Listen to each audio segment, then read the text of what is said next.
We built the Mcgregor sailing canoe back in 2004. It's an Iain Oughtred designed 13.5-foot sailing canoe. Later, we converted the boat to a trimaran using Akkas and Ammas designed by John Harris at Chesapeake Light Craft. 10 foot of beam makes for an extremely stable platform. They could have used a larger sail other than the 45 square foot main. In the plans, Iain Oughtred chose a larger sail. As well as a small one. You can see from the first few photos here that we've actually lost some of the information of the build. We were trying to do it without putting any further holes by using staples or screws in the side of the hull, so we didn't have to patch them. So we used bungees. Yes, we used bungees and clamps. It's really a lot slower process when you do it this way. Can't get near as many on. This is the fully constructed bare hull. We've sanded it only, but it looks pretty nice. So at this point, we haven't done anything to the interior of the boat yet, but we do have the fiberglass on and the first coat of epoxy right here. We hadn't decided on the sail plan that we were going to use in the boat. Iain showed just a small lug rig, 45 square feet. He showed it as a lug yawl, and then he had a larger lug sail. We opted for the smaller 45 foot and did not use the mizzen. And we did take it in the house for a few pictures. At this point, we had not glassed the inside. We had sanded the interior, and it was pretty light. I don't remember the exact weight, but you can throw it around pretty easily.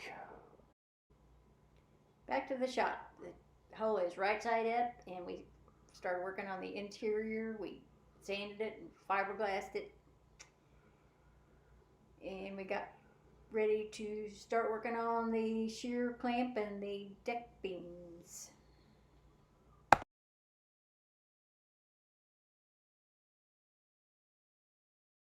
After getting the epoxy on the interior, we covered it up paper and plastic there to protect it, because the shear and the deck beams, we didn't want to dribble any more bits of epoxy on top of it. It just makes less work for us.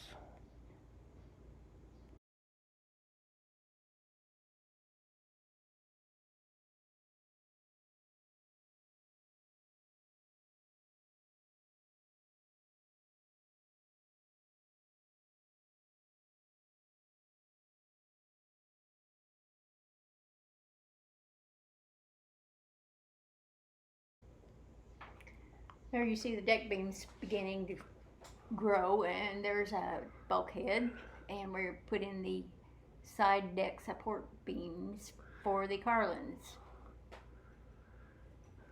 And we got the mast step in there, I see. The chambers where the bulkheads are will add a little bit of extra flotation, because the covers for those holes there did have foam in it to make it a little more airtight, keep the water out. Wouldn't hold it forever, but gives you a little bit to recover the boat. Okay, we started work on the deck. We did not fasten the deck to the hull at this point. We put plastic in between the deck beams and the bulkheads and the carlins there, and then just use weight and things like that, and tape. We're using a lot of packing tape, I believe, to hold them while the glue is curing.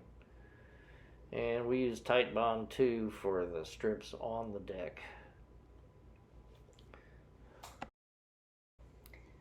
There we got it roughly formed with the glue, and now we've fiberglassed it, sanded it, fiberglassed it, but it's still not attached to the hull.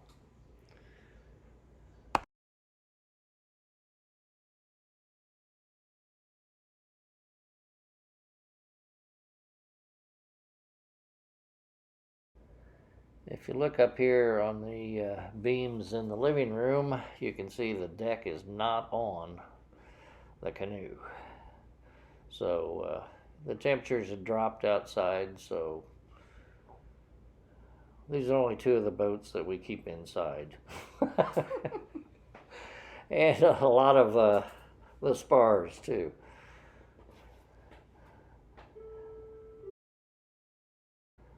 This was our old house where you could keep boats in the ceiling of your living room, unlike the place where we live now. And this is how we secured the deck to the hull and the deck beams, the carlins, The bulkheads, the sheer strake. We're trimming and rounding over the edges of the outside of the deck and the inside of the coaming there. And you can see I've actually got the coaming glued in here. There's the sheer strake, and for whatever reason I put that little plate up front. Working on the mast and the spars here. You never have so many clamps. Yeah. And we're just we use Bristol finish to coat this. It's we sprayed it on. Gets really thick in that little shop, but make sure you wear a good respirator when you're using that stuff.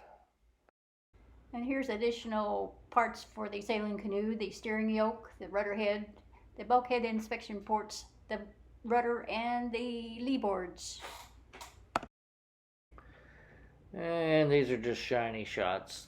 Like I said, the Bristol finish, it does do a good job. It does allow you to get more than one coat on in a day. In fact, they say you can get up to 4, I believe. But it produces a nice shine.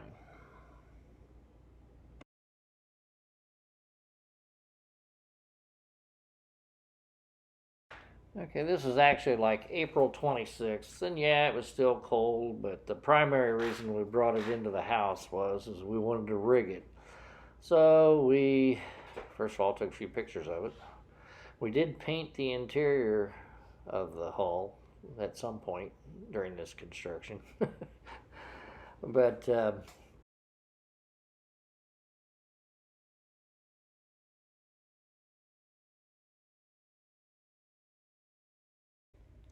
the dog wasn't too bored.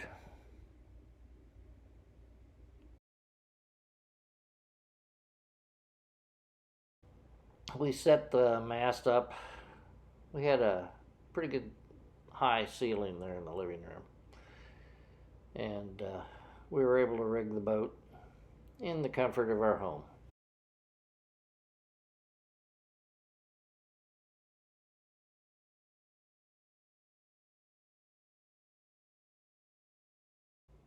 We were on our way to a mess about in Bloomington, or outside of Bloomington, Indiana, at Monroe Reservoir. And there are better ways to carry 2 boats on the same trailer.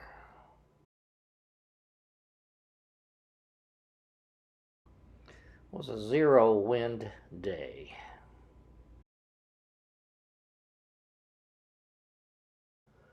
Okay, we've started work on the trimaran adaptation here. Those were the ACAs for the Chesapeake Light Craft, designed AMAs and ACAs for their sailing kayaks and canoes. We've used these particular, or not these particular ones, but we built 2 other kayaks, and we've used another set one of the kayak ones we've actually used on a Rob White sport boat as well. And this boat already had a mast step and partner in it, so we used the exact plans that Chesapeake Light Craft designed, and they worked well. And I got some pictures here.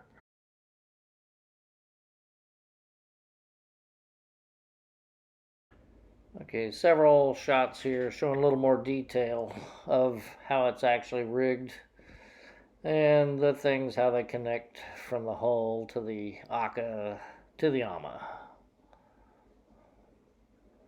And yeah, there's not a lot of flat ground around this house.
Okay, here's a more sensible way to transport two boats. The Mcgregor with the Amas and Akas, and the 13.5 foot melon seed.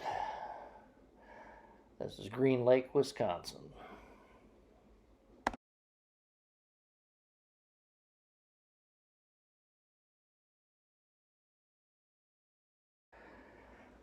As we said, the sail on the Mcgregor here is 45 square feet.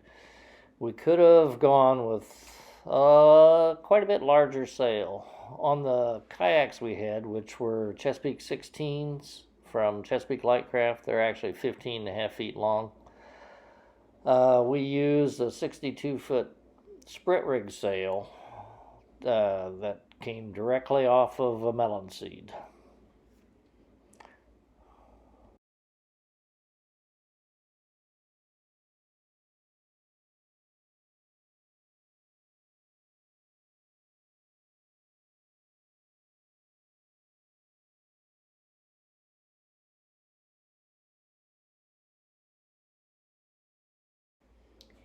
Thanks for watching.